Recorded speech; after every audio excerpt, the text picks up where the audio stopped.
Good evening. I'm Jay Brown, the Executive Assistant and a member of the Alaska Black Caucus, serving on the Health Committee, an organization that champions the lives of Black people in the areas of health, economics, justice, and education. Thank you for joining us for tonight's COVID-19 community conversation. What is the new normal, and how do we move forward in health and safety? Please remember that this conversation is being recorded for rebroadcast, so please keep yourselves on mute. If you have questions, use the chat and we'll try our best to get to them all. Please welcome tonight's moderator, Deanne Woodard, who will introduce our guest presenter and panelists. Thank you. Good evening and welcome everyone. My name is Deanne Woodard and I am the program coordinator program manager for the COVID-19 grant, which is a part of the work that Alaska Black Caucus is doing around health equity. Tonight we have with us Dr. Deborah Amrani. She is a native of Chicago. She attended the Chicago Public Schools and graduated from Kenwood High School. She earned a doctorate from the University of Illinois at Chicago. At UIC, she served as the director of the Urban Health Program's P20 Pipeline STEM initiatives to ensure the preparation of students from preschool through the completion of a doctorate degree in STEM disciplines. She designed, implemented, and evaluated programs along with writing grants. The American Academic for Medical Colleges considered the UHP to be the most comprehensive pipeline program in the USA. Dr. Amrani also served as adjunct faculty at UIC in the departments of African American Studies and English. She retired from UIC's College of Education as an adjunct assistant professor. Her greatest desire is to open a STEM academy to prepare students academically, socially, and ethically to become change agents in their homes, schools, communities, and the world. Also joining us tonight is Margot Bellamy. She was born and raised in Miami, Florida, where she met her husband, Howard, during the heights of the civil rights movement in the late 1960s. With a passion for civil rights and social justice, Margot earned her bachelor's degree in 1972, followed by a master's degree from the State University of New York at Albany in 1973, and a master's degree from UAA in 1986. Margot moved to Alaska and married Howard, a retired veteran. Margot began working in the Anchorage School District in 1974 and never looked back. She continues her love for education with doctoral work at APU and USC between 1978 and 80. Margot is an experienced educator, central office administrator, school leader, public servant, social justice champion, and an advocate for youth and families. At this time, I'll turn it over to Dr. Amrani. Okay. I want to thank you for this opportunity and also welcome you to the event. I'm going to pull up my screen so that I can begin sharing it with you. Give me 1 second, please.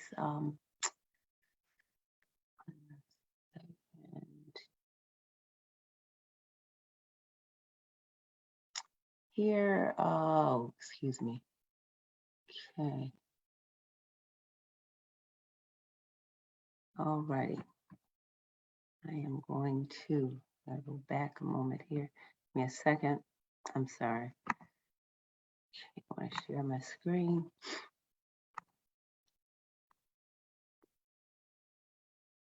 Okay.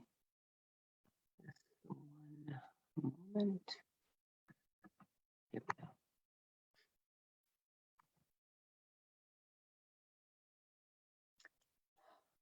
Okay. All righty. First and foremost, again, welcome you to the Alaska Black Caucus COVID-19 community conversation. Great day to all of you. As you know, my name is Dr. Deborah Amrani. In addition to welcoming you, I want to thank the Alaska Black Caucus and their community engagement team for inviting me and giving me this opportunity to speak with you and engage you in a conversation about the threat that has been looming over us for the past 2 years because of COVID-19. Thank you for attending.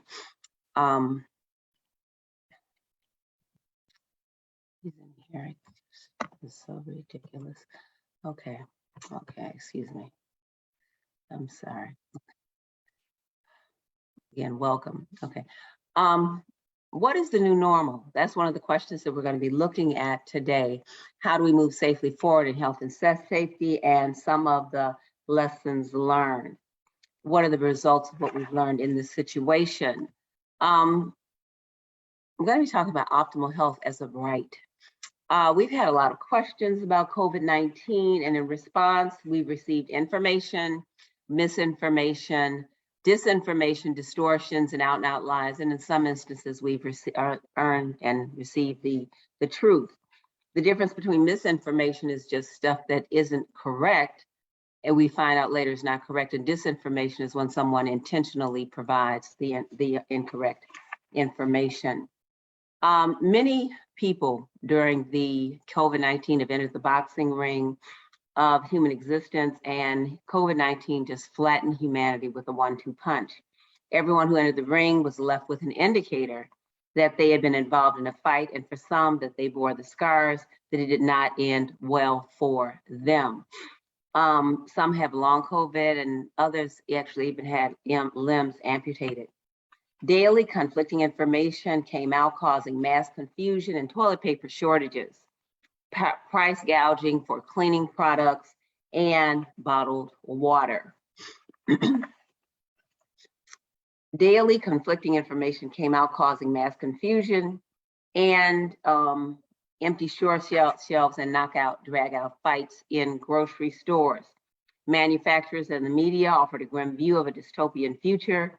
People were afraid of people and felt like the unluckiest people in the world. The death toll mounted, and yet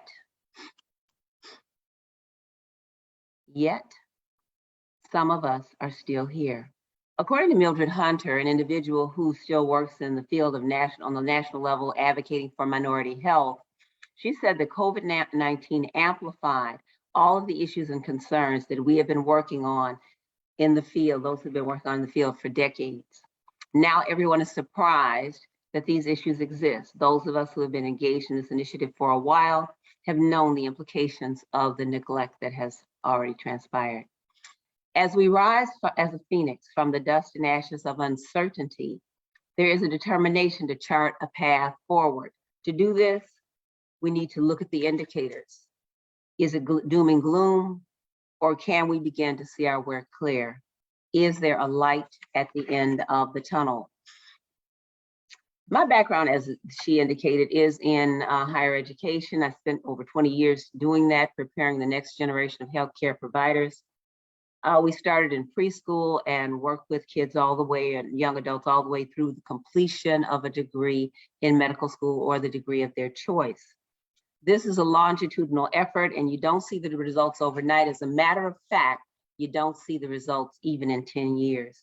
But if you wait and are willing to invest the time, effort, and resources, human, material, and monetary, you will see a marvelous outcome. The impact of the harvest will reverberate around the world for generations. It will not just change one life, but it will change generations and in the lives of countless human beings. It will be an effort that we can be proud of. And just to mention on the side, there's a young man now, we started working with him when he was in kindergarten, and one of his greatest dilemmas was learning the scientific method. Right now, he is at Johns Hopkins University in his 3rd year of medical school. So it's been a long journey, but he is there, he is bright, and he is about to make a big difference in our world. What did COVID-19 teach us? COVID-19 taught us that we did not have enough resources, both human, appropriately trained staff, nor materials, PPE, medicines, or hospital beds, etc. We were not prepared, and people suffered. COVID taught us that people with pre-existing conditions and chronic illnesses, the infirm, the underprivileged, the poor, the homeless, those in nursing homes and extended care facilities, and even in jails and prisons will suffer the most when pandemics hit. COVID taught us that our healthcare workers and first responders are the most dedicated human beings on the planet Earth. They were overworked, physically and emotionally drained. Some suffered mental breakdowns. COVID taught us that if we don't protect them, they will suffer and they will die. This kind of loss is tragic on so many levels. tragic for their families, tragic for the communities in which they served. And we know that the universe has lost a great soul. COVID taught us that innocent people unnecessarily die. It taught us that we need to change how we respond. To prep for this event, I spoke with 3 people that I think you should know. Dr. Pendleton, who is the head of the Urban Health Program at the University of Illinois at Chicago. Dr. Linda Ray Murray, she's an MD, clinical practitioner, and also she has a master's in public health. And Mildred Hunter, who, as I mentioned before, worked on the national scene at the Department of Health and Human Services. I spoke with all of them to get their perspective on what happened, what went well, and what we need to do now, the equivalent of a hot wash. How do we ensure that we're not caught with our pants down when the next tragedy hits? And how do we improve the day-to-day of how we respond to healthcare matters? Dr. Daryl Pendleton, as I mentioned before, is the executive director of the Urban Health Program. He is a dentist, and he works with preparing dentists, and also as the executive director of the Urban Health Program with all of the health science colleges at UIC, medicine, pharmacy, dentistry, applied health sciences, nursing, and the School of Public Health, and also the graduate college that prepares individuals for degrees, doctoral degrees in the hard sciences. He is a phenomenal leader in that regard. Dr. Linda Ray Murray, she is a medical doctor, a MPH, and she's also a fellow. She describes herself as she's dedicated herself to being an enthusiastic, full-time troublemaker. In other words, if there are issues about improving the number of individuals who are going into careers in the health sciences who are underrepresented, underserved, she is there to advocate for them and to ensure that they get where they're going. I don't have a photo of Dr. Mildred Hunter, but she is also someone who is a troublemaker, and she works in an area where they provide funding for individuals in any level of the health care professions. And she also provides scholarships, ways to pay off loans, and all sorts of opportunities for individuals who are in the health professions. So they are all individuals who have opinions about what happened. Dr. Murray described the way that we handled the pandemic that was caused by COVID-19 as the equivalent of a major city like Anchorage or Chicago, New York, San Francisco, Boston, their fire departments being faced with a 5-alarm fire and deciding to hire firefighters on the spot. And she said, of course, in other words, we did not have trained medical staff, nor the systems in place, nor the supplies needed to fight this thing and win.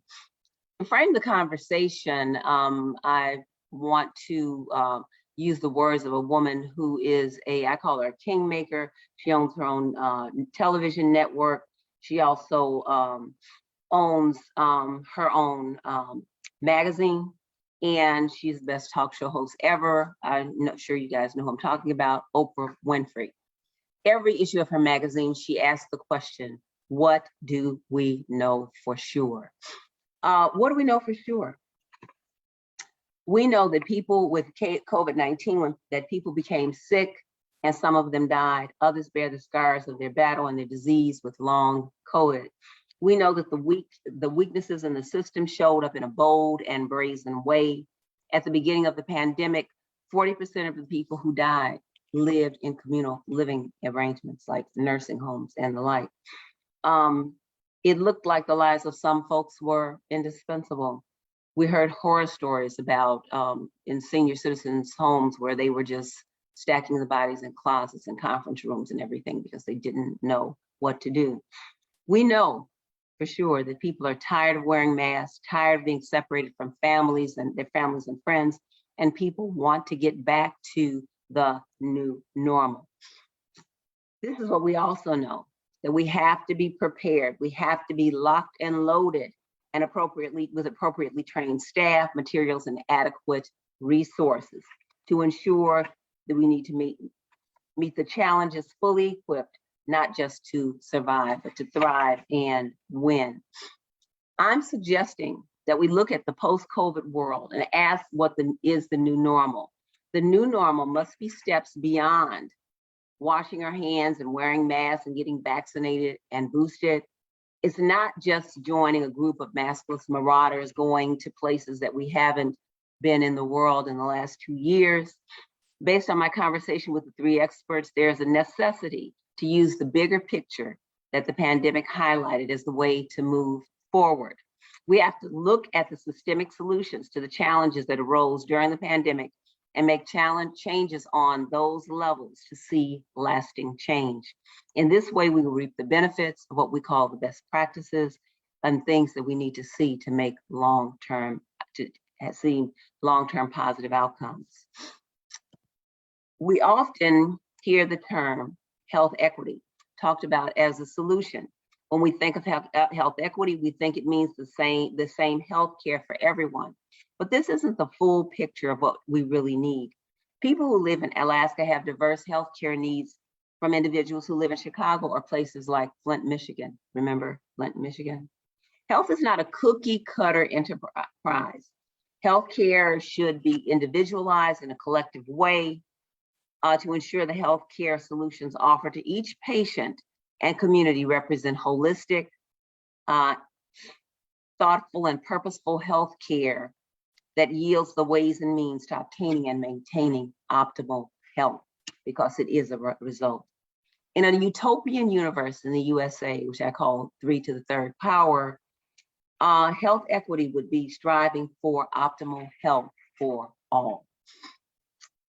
The CDC often uses the statement that health equity, and their health equity statement reads as follows. Health equity is achieved when every person has the opportunity to attain his or her full health potential, and no one is disadvantaged from achieving this potential because of social position or social determined circumstances. Health equity is reflected in differences in length of life, quality of life, rates of disease, disability, and death, severity of disease, and access to treatment. One of the primary goals of the CDC, the National Center for Chronic Disease Prevention and Health, is to achieve health equity by eliminating health disparities and achieving optimal health for all Americans. They address the health equity through its programs, their research tools, resources, and leadership. They provide, as I said, under the part of the leadership of Dr. Mildred Hunter, the scholarships for students in health science colleges in all disciplines, loan repayment, and we know that is really a challenge. To accomplish optimal health, it means increasing the number of public health practitioners. These individuals are scientists who look at health and disease. They look at trends and outcomes for specific communities. They gather meaningful statistics that are disaggregated by an individual's personal, racial, and ethnic makeup to ensure that the data correctly reflects the specific issues of that community. As all 3 experts indicated, we tend to lump people into groups of Black, white, Hispanic, Asian, Native. When Blacks, some have come from Africa or the Caribbean. Hispanics come from Mexico, South America, Central America. There are Asians who are from the continent, from the country of India. They're from Pakistan, China, the Philippines. And Pacific Islanders can either be Samoan or Hawaiian. They could be from all these different places, but we tend to lump them together. There are also natives who are Navajo, Pueblo, or Yakima from different tribes. Accurately identifying the ethnic heritage of individuals can help pinpoint certain conditions, diseases, etc., within specific groups and help with the development of strategies to get to a state of optimal health for all. All 3 experts pointed out a public health degree is more appreciated now than ever because there's a need to operationalize well-trained public health practitioners because their training is holistic. It can be adapted globally. They track data in good and meaningful ways. They keep track of health. They keep track of what makes people sick. and they recognize that health is affected in many different ways. Dr. Murray pointed out that at the beginning of the pandemic, the public health workforce was down by 250,000 workers. That's 250,000 people missing in action, in the action of identifying, tracking, tracing, strategizing, and finding global solutions for the global pandemic. The pandemic opened the door of opportunity for more public health workers, yet we have to be sure that those who enter those positions are adequately prepared.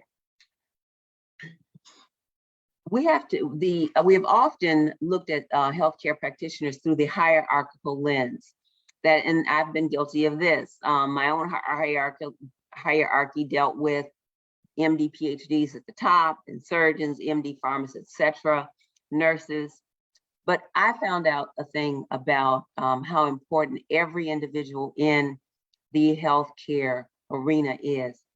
I was doing training for a group of young people in the various health professions, and I met a young woman who had graduated from Harvard with her bachelor's and master's, and she came to the University of Illinois to earn her PhD in occupational therapy. And I was like, wow, this girl is so smart. Why isn't she going to be a medical doctor?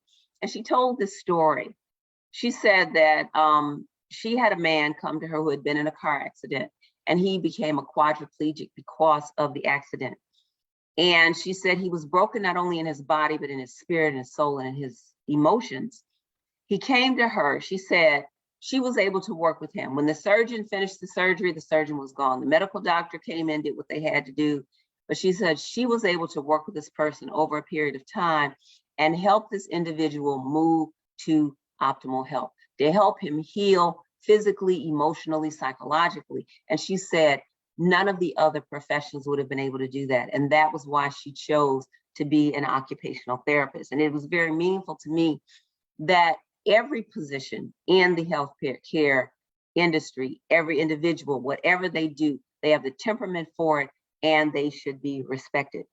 Healthcare practitioners have been looking at the benefits of the team approach in which healthcare practitioners lay down their hierarchical hats and place the patient at the center of the enterprise, and recognize and respect the contribution of each practitioner in their role in increasing favorable outcomes in patient care.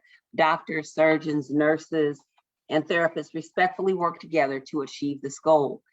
Dr. Pendleton and I talked about one industry where they do this, and this is in cancer treatment.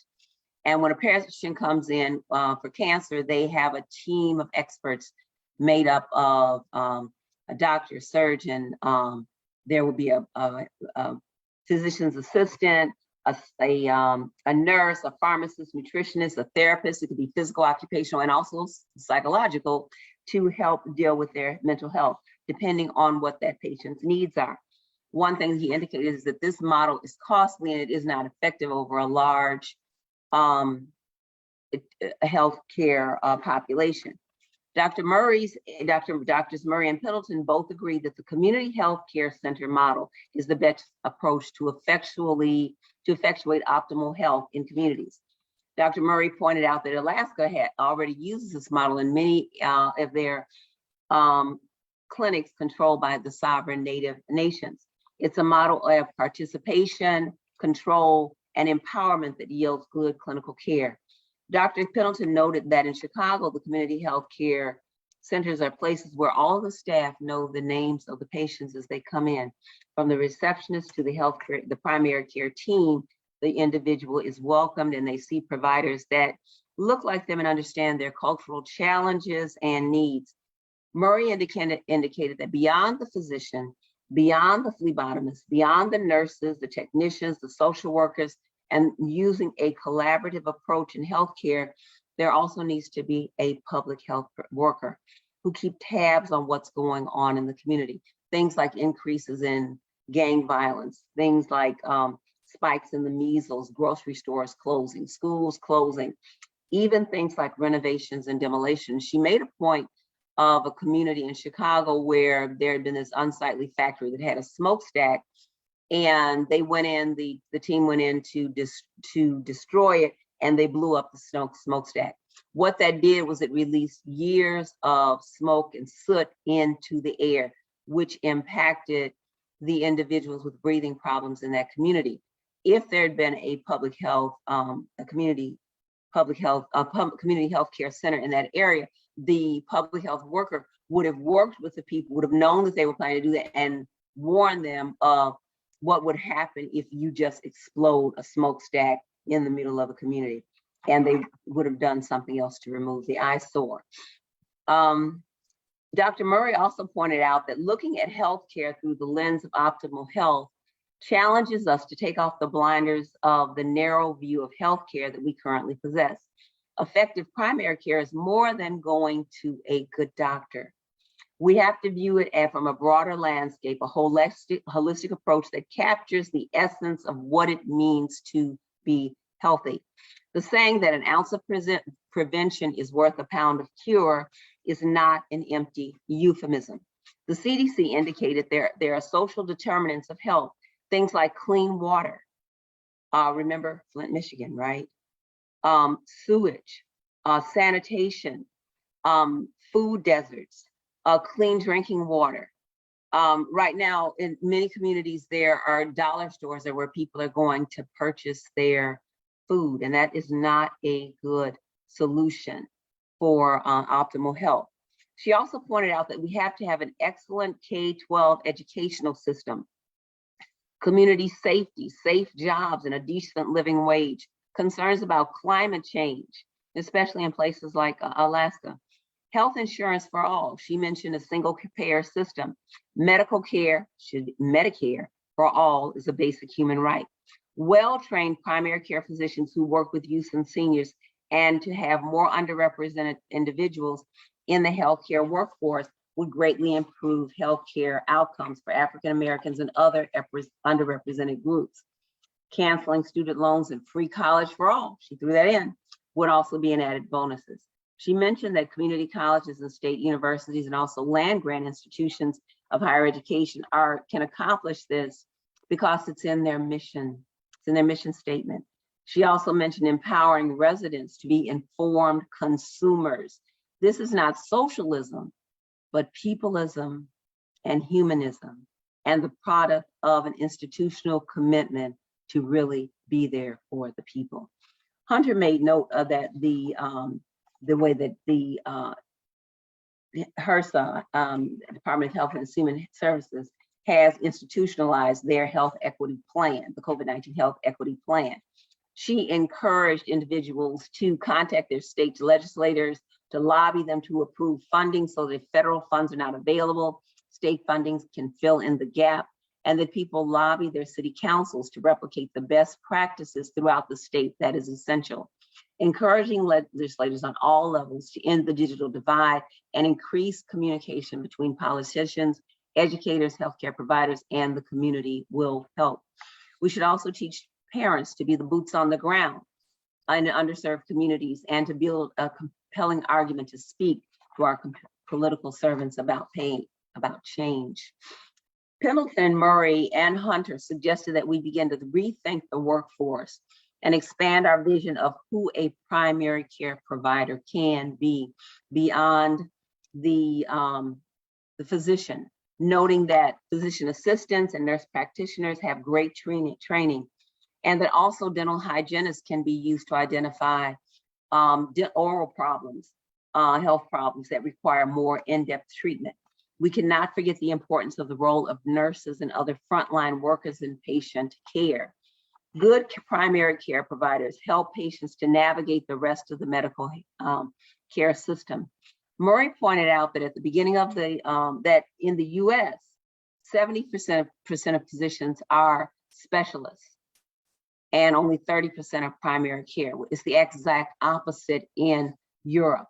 And right now, the way it stands, all patients could not have a primary care physician if 70% of them are specialists.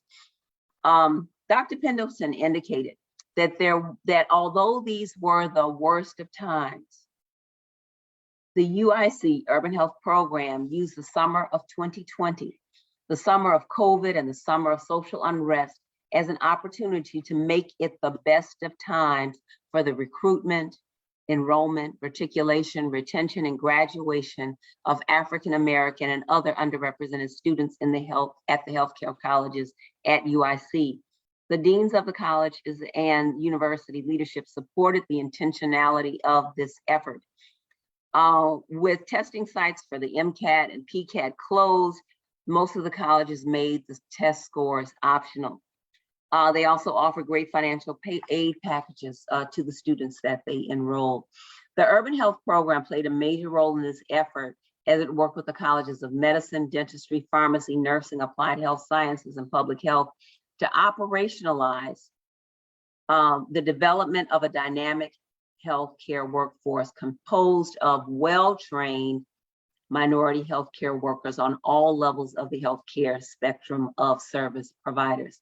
UHP also worked with faculty and staff in the health science colleges to help improve issues for them. They also work with our U of I hospital to help move individuals from who had certificates and associate degrees into baccalaureate degree programs to enhance their training and capacity to effectively serve on medical teams. They also help students move from being students into positions of employment. The UHP enrollment management plan included looking at solid students who did not have lots of offers from big name schools for admissions. Dr. Murray made this statement. It's kind of interesting. She indicated that any intelligent person can be trained to be a skilled doctor, a nurse, or even a carpenter. She said, as opposed to someone being a musician, a visual, or a performing artist, which requires a level of giftedness in addition to the training. She says, right now our problem is the small pool of qualified students to fill those positions, the shortages as doctors, nurses, and even carpenters. Getting intelligent people into the healthcare science training schools is very important.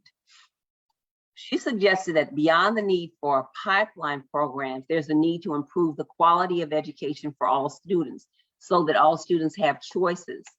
Personally, I've worked with schools in the Chicago area, and we have a magnet school program system that cherry picks the brightest and best students and pours resources into those students. They have the best teachers, the best facilities.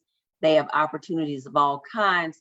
Whereas in our neighborhood schools, parents just have to sort of hope and pray that some learning goes on every day.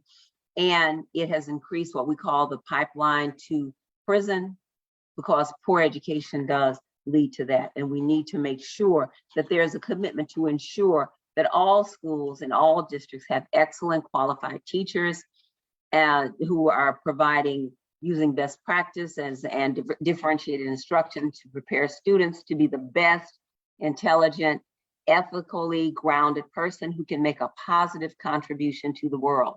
Murray also pointed out that Xavier University in New Orleans is intentional in their preparation for minority positions. Medical colleges from around the nation seek their students. She said there is one industry that depends on poorly educated populace to ensure its success, and that is the prison industrial complex. She also indicated that they decide how many beds they're going to need 10 years out by how many students who cannot read by the time they're in the 5th grade. And that is something that we can all work to improve. A quality education for every American child is a birthright, not a reward for the privileged, and it should be supported by all. We need to explore the idea of exposure in these fields for the students. We need to see students as diamonds, and that we can harvest them. We can harvest and grow our own in the fields that we have. One of the things that we know is that a kid who says they want to be a doctor when they're 5 years old or 12 years old may not have that same interest when they are 21 years old. It's time for them to enter a health science college. But if we prepare all students with a quality education, we can ensure that whatever field they go in, that they can be helpful for everyone. With the work that I did with the pipeline programs that we had at UIC, we would bring the students in, I said in kindergarten, they would have a robust rigorous math and science curriculum. They would also be trained in the cultural arts. They would learn things like character education, medical ethics. They would learn about the different cultures, African, Mexican, Chinese. They would learn things like sign language, and also how to read Braille, and also, financial literacy and about careers. In 7th grade, they would begin touring the various health science colleges so they could get a taste and talk to professionals in all of those fields and learn about what those people do, why students went into that field, why faculty are in those fields, and even practitioners, and be able to make an informed decision about which field they want to go into. The exposure was key. One of the things we would do is send kids to the gross anatomy lab, and that was a make or break. There are students who say they will never forget the day that they went to the gross anatomy lab and saw the cadavers, and that's why they decided to go into another field. The thing that we also have to recognize is that every field can have a connection to the health sciences. My daughter is an attorney. She graduated from UC Berkeley, and she is a healthcare specialist. That is the area that she works in. She, works with industries in that regard. An individual who is an artist can become a medical illustrator. People who love to do dance, they can do dance therapy. There are all kinds of ways that any field can be helpful in the health professions. Computer scientists can design robotics labs, because they have surgical robotics labs. And also people in business can go into hospital administration. Dr. Pendleton also made a point that we have to have education on all levels. The training has to be to help healthcare professionals become informed providers with the latest treatments and protocols and educational training in the health delivery systems.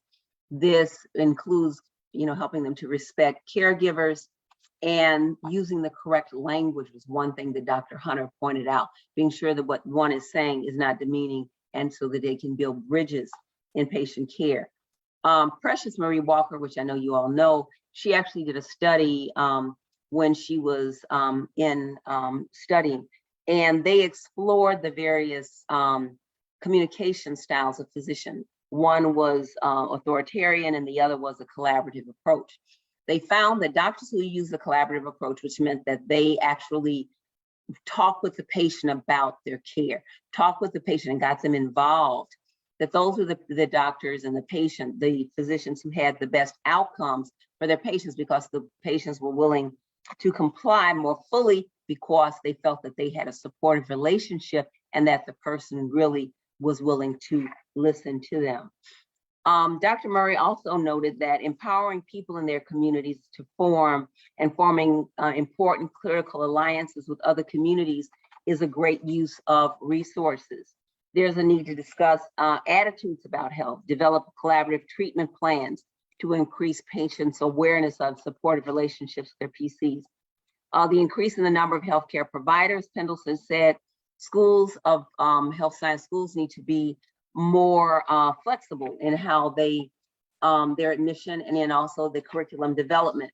He said initially there was resistance to virtual learning, but they found out during the pandemic that this was one of the greatest assets that they had, being able to switch to that. There has to be health literacy for parents and families, using terminology to achieve a status of informed consumers. People have to know who they're speaking with. They have to trust the individuals, and everyone in the hierarchy has to be involved in this. Lessons learned. What have we learned from the pandemic? Dr. Murray pointed out something. She said history is a great indicator. The influenza epidemic of 1918, people learned to keep your hands clean, wear masks, and people isolate. It can be helpful. She also pointed out that the most recent pandemic was the HIV pandemic. She said, when we look at it, we've learned a lot and we know what to do, but there are also record increases of HIV in specific communities, especially among African Americans. She says there are challenges in drug distribution to the neediest patients, And right now, there's no vaccine or funding for a cure. Dr. For COVID, Armani? yes. Forgive me, this is Deanne. I'm sorry to cut you off. We are down to about 15 minutes left in our total time. So I'll be done in 3. All right. Okay, great. We'll take over there. Yes. Okay, she said history is important and what do we need to know? Right now, what has been happening is at the height of the COVID, there was a distribution of masks, there was the child income credit, there were increases in unemployment payments. Right now, Congress has cut off the help for all COVID help. That will impact the distribution of PPE, SNAPs, and also the holds on eviction. So a lot of that will begin to stop. What do we need to do? We need to look at how we're doing things, and we need to look at, we need great social services. As mentioned before, wouldn't it be nice if there was a humanistic approach to the educational outcomes for our people? We need to operationalize COVID for all people, excellent education for all, a living wage, insurance for all, optimal health. The lessons learned is the benefits of a supportive relationship. We need to prepare now. Affordable access to quality healthcare can be obtained by community healthcare centers. And the pandemic highlighted the need for the allocation of effective funding for pipeline programs for youth. Thank you. What do we know for sure? We have the power and the resources. We need the commitment to do the most good for the most people. We can do this thing together to ensure a bright future for everyone. Be well, be safe, be blessed. Thank you very much. If there are any questions, I am here to respond. Thank you so much for your listening. Thank you so much for sharing all of that wonderful information with us. If you don't mind, if you will stop share on your screen, thank you so much. And we have a few questions. You hit on some of them already in your presentation.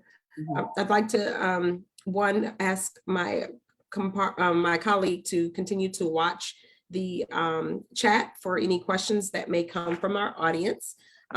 Margot, I'd like to give you an opportunity also to weigh in on some of the questions that Dr. Armani addressed in her presentation. From your perspective, how do you think COVID-19 health equity can be operationalized? You have to unmute yourself. Margot, you have to unmute yourself. Oh, okay. I missed that it was a question to me. Anyway, thank you, Dr. Amrani. You hit on several issues. I mean, for me, as an educator, I absolutely believe that the best education possible for all of our kids. Yes. A couple of reflections for me also had to do with, one of the things I think our district does quite well is create pathways for students who are interested in everything from health science careers to, agriculture, architecture, engineering.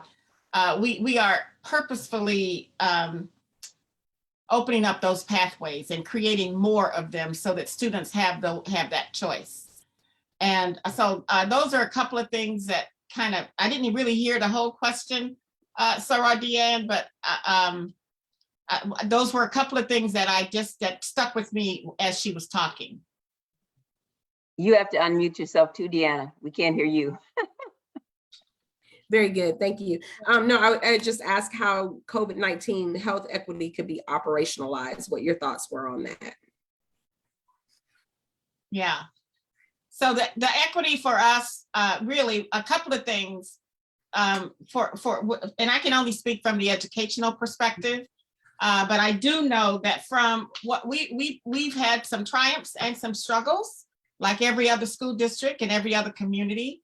And I think when we look at the ways that we collaborate we collaborated, we were at one point, the Anchorage School District was giving COVID vaccines to the community. We didn't do that in isolation. We did that in collaboration and partnership with other agencies. When we look at the things we're trying to in preparing our kids to have successful academic and life careers, we've made changes to our policies, and we've made changes to just how we generally do business. And so, feeding all kids, one of the things we had to do is look at the nutrition for kids. It's not enough for them to have access to a device if they have no connectivity for that device. And so that's one of the things COVID caused us to do, is to be more student focused in terms of looking at what they need, not what their parents can provide in every case, because there is no one size fit all. And I think Dr. Amrani talked about that in her presentation as well. Wonderful, thank you. We did have a question come in the chat. They're asking, Margot, if you can share some things which you have that ASD learned from COVID, and you shared some of that, but in particular, what ways can we support children's mental health and family well-being? Yeah, and that's a great question. That is going to take a lot of resource. It's going to take a lot of professional resources. We need more nurses. That is an outcome, that whole mental health and the whole treating the whole child. I mean, we want them to be excellent learners, but in order for them to be excellent learners, we've got to be aware of what they need as individuals. And it's not things that you can always see on the outside. So one of the learnings from COVID is that mental health piece. We were actually having kids do just the opposite of what we really want them to do during COVID. We had them isolate. We don't really want kids to isolate, but they had to isolate because we felt, given the information we knew had at the time, that was the safest thing to do. We told them they didn't have to come to school for a period of time. They didn't have to show up. So now we've got to undo all of that and make sure that attendance is important, and parents help and engage parents to help us with that. And we don't want kids to isolate, because they grow from the social interactions that they have with each other in schools. So some of we've learned a lot from COVID. Some of the things that, virtual learning was great for some families. Every kid did not fail or struggle during COVID. A lot of kids did quite well because we did things differently that fit their learning style and their what they needed, which is that whole idea of equity. It is not giving everybody the same thing. It's giving people what they need, the way they need it for themselves, not for everybody else. So I expect that I know that some of the struggles that we will have is the learning loss due to kids not having sustained learning during the times that schools were closed. And the other would be that whole mental health and wellness piece. And we have plans to work on that. Wonderful. Go ahead, Dr. Riley. Right. I'd also like to add, the other thing is removing the stigma of mental health issues. Absolutely. That's the other thing. Kids have to be comfortable. I think one of the things, when you have someone like Simone Biles say, look, I was struggling, okay? Yeah. So when people come forward and say they've had issues, that takes away the stigma so that kids can talk about things. Absolutely. And they help, because if they hold it in, like you said, the isolation is a problem, but when they feel that means that somehow they're defective as a human being, that also heightens the challenge of dealing with that. And we have to work with our parent groups as well, because when we were trying to figure out how we were going to address the mental health issues, there are parents that that term does not work for parents. Right. And it's because it carries that historical negativity that really triggers parents. So you are absolutely right. What we call it and what we do is going to be very, very important in how successful we are going to be. Yes, I agree. That's actually a really great segue into the next question. Will there be a comprehensive mental health needs assessment? And if so, who will be tasked with gathering the data? School nurses, school psychiatrists, boots on the ground, teachers? How will that play out? So what I can tell you, we are in the process of redesigning our whole mental health support, SEL, whatever, wellness program. We've had little bits and pieces of things in different places, and some people were doing some things and some people were doing other things. We are now putting it all, we're trying to connect all the dots, connect all the partners and the resources so that we can have a more comprehensive plan. We have partners right now. We have the Volunteers of America. We have Providence. We have lots of partners doing lots of different things.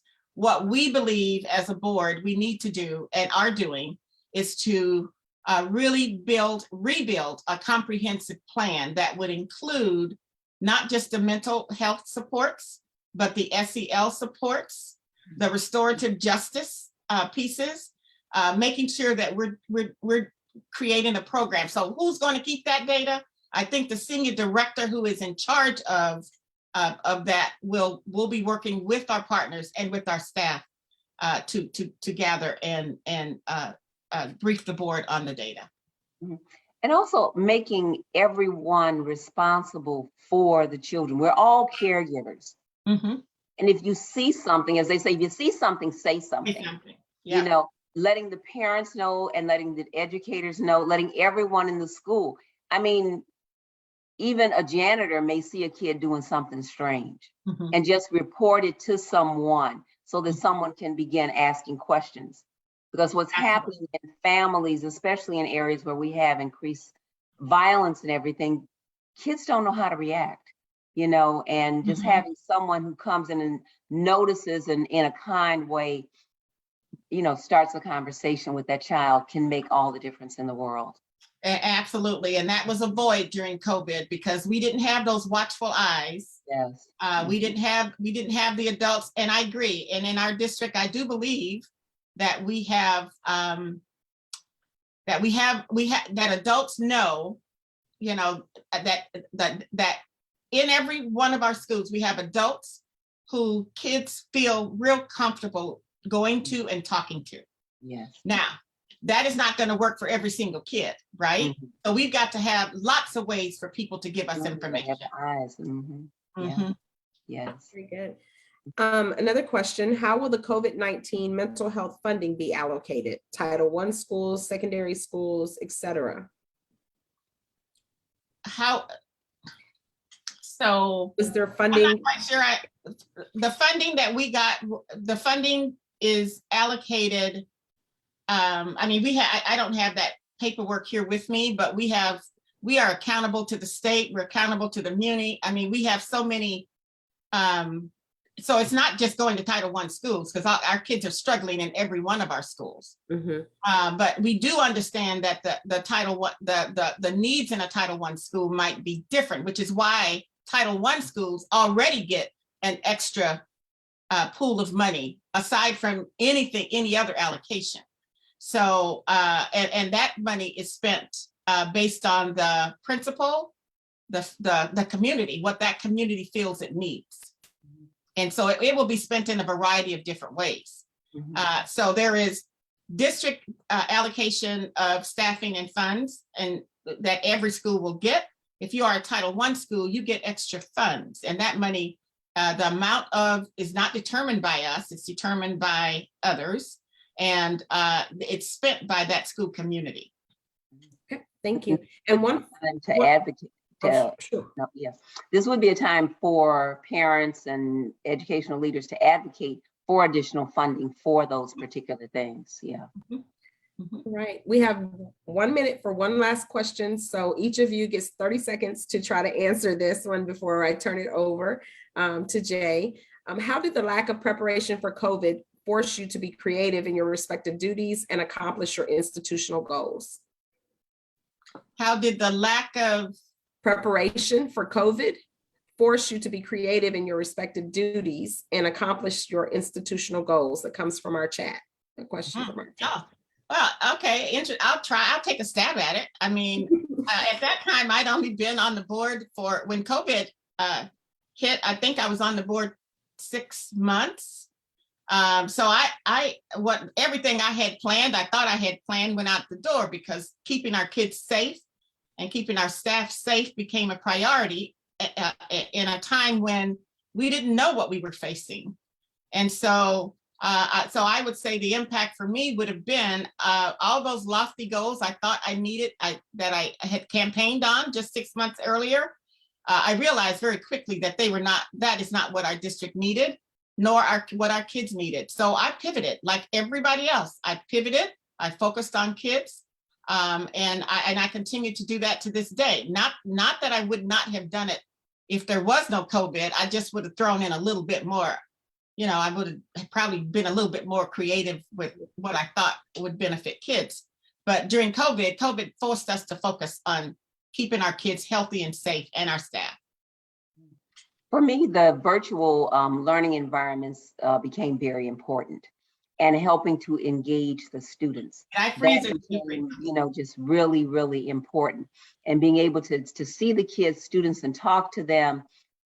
And one of the other things is that students who might have been quiet in a virtual environment, many of them became much more vocal, because it's like, this is this kind of a screen. Nobody's here to criticize me. So the virtual learning environments were incredibly helpful in getting students engaged and learning and making. Can you guys hear? Yes, we can hear you now. Or your Hello? screen is frozen.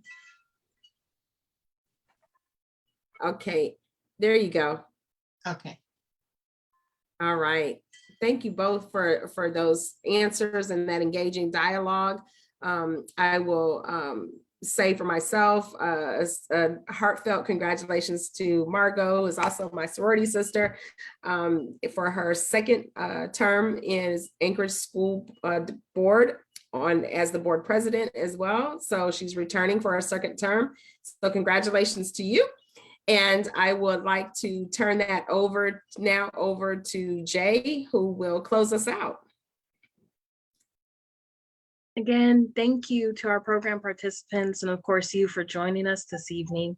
We also want to thank our caucus members and Allies for Change group for their continuous support. If you'd like to join our great organizations or link to the Allies for Change group within the Alaska Black Caucus, please visit thealaskablackcaucus.com. We would also like to thank the Municipality of Anchorage. This program was supported by a grant awarded by the Municipality of Anchorage Health Department. The opinions, findings, and conclusions or recommendations expressed in this publication, program, and exhibition are those of the authors and do not necessarily reflect the views of the Municipality of Anchorage Health Department. Additionally, the views and opinions expressed by participants are their own and do not represent the institutions or organizations they are associated with in professional or personal capacity unless clearly stated. Be sure to join us right here next Sunday for a community conversation, BIPOC LGBTQ discrimination. Until next time, good night, everybody. Real quick, thank you so much, and plan to attend the health fair on June 11th if you are local at in Delaney Park, the United We Stand pre-Juneteenth health fair. So we hope to see you out there. Thank you. Take care.